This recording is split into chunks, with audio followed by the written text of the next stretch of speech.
Hello and welcome to this Embark video. Hey, today I wanted to just go through a generic P&L and just talk about potentially some of the areas you should focus on and what the impact on those areas could have on your bottom line.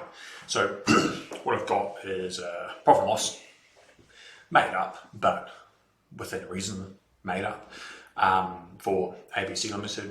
We've got sales of 2.8 million. You know, see I've got a baseline here. So this line is going to move, and then I've got an adjustment amount that I'm going to play with these figures. We've obviously got stock and direct costs, and then we've got overheads. Now, quite often when people are looking at their numbers, they kind of go, cool, I want to save money, understandably. Well, let's look at what the biggest numbers are in our P&L. So we've got rent, we've got insurance,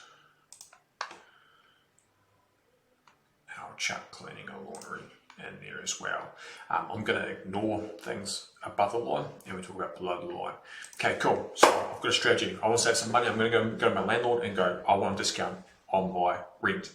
What's the answer going to be? Probably no. Probably I'm going to put it up rather than put it down.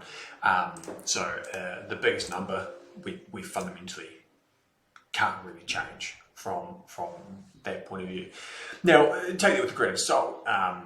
If obviously you've got a warehouse and there's a lot that you aren't using, or you've got capacity that you're not making the most of in this, or you've got a real flash spot and fundamentally you don't need that, whether you're in a prime location and you could actually go somewhere else. Those are all fundamentally options, bigger decisions than what we're talking about here. There are obviously additional costs in regards to that in terms of relocating and moving and stuff, but fundamentally what we're talking about, can we influence this number down? Unlikely. Insurance. Can we influence insurance down? Unlikely. Can we review it so that we can make sure that we've got everything covered? Yes, I think you'll find that most businesses are probably underinsured rather than overinsured. So is this number going to change? Probably not. And then you get down to a point where, oh, what can we change? Oh, well, telephone. Oh man, if we change from Spark to 2 degrees, they might save us 5%. You're going to save yourself $200 for the hassle of moving. I don't know about you, but by crikey, I don't see the benefit in doing it for $200. So unless you're fundamentally haven't reviewed something for a while or nothing's changed for a while, the amount that you could potentially save, even if you've got 20% discounted on your rent, we're talking about $20,000. Just bear that in mind. A 20% discount in your rent, which I would say is impossible, $20,000. Right. So let's reset back to now. So what if we kind of ignored the bottom 2/3 of this P&L and we said, hey, look, I want to focus on my prices. I'm going to increase them by 1%. Still using the same staff we've got, still using the same materials, I'm just increasing my prices by 1%. I made the same, more than, because remember when we put it in here, we made 21,000, more than, by increasing my prices by 1%, I made more than what I would have if I could negotiate with my landlord a 20% decrease in my rent. That's huge. 5%, 140 grand. Huge. So what's this telling us? Where should we be focusing? And it's up here. Now, when we're talking about increasing that by 5%, then our purchases should also increase by 5%. We're still making $75,000 for fundamentally doing nothing more. So we're talking about changing the pricing of our products or services and nothing else is changing. We are making additional profits. Focusing on the top third of the P&L, which is fundamentally what I call it, the top third of the P&L is where you should be focused being a business owner. How can I increase my sales?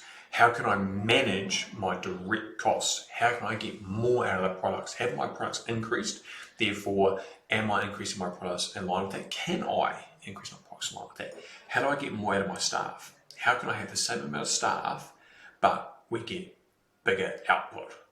That's huge. If you can kind of go, I've still got the staff, but I can increase this by 20%. Even if you increase our purchases by 20%, but our staff aren't changing, massive. Huge, huge. Of course, it goes the same way. If our prices go up by 5% and our staffing requirements go up by 5%, loss. So this is why this bit is important. And I don't know if anyone's been watching this gross profit percentage, but this is fundamentally what I watch a lot at, because this tells us whether we are getting the same out of our products and or people over a period of time. So increases means that we're getting more output using the same amount of people. Fantastic. That's what we want to see. Decreases means that we're not on charging as much, or it's costing us more to do X, Y, and Z, which means that it's dropping straight to the bottom line and we're making less money. So when it comes to the P&L, what I've tried to highlight is that yes, we can review our overheads, but the impact of reviewing that is not significant unless you've fundamentally got something wrong and you haven't reviewed it for a while. But where your focus should be is the top third of the P&L. How can I grow my sales figure? How can I manage my costs? How can I get more out of my people? That's what you want to be focusing on. If you want to have a conversation about this, please reach out to us. This is the stuff that I love talking about day in, day out. This has to be your focus, especially going into the situation that we are in terms of where there is people watching pennies in a number of different areas. So have a think about it. If you don't understand your P&L, please look into it. Send it to me. I'll go through it with you. I don't care if you're a client or not. It's about educating business owners about what they're looking at and how their business is running. Hey, look, if you've got any feedback, I'd love to hear it. I'd love to hear what you want us to be talking about more regularly. I am planning on doing a couple of videos around financial statements in general. If there's something specific, please reach out and we'll go from there. Hey, look, I hope you're doing something today. Reach out if you have any questions.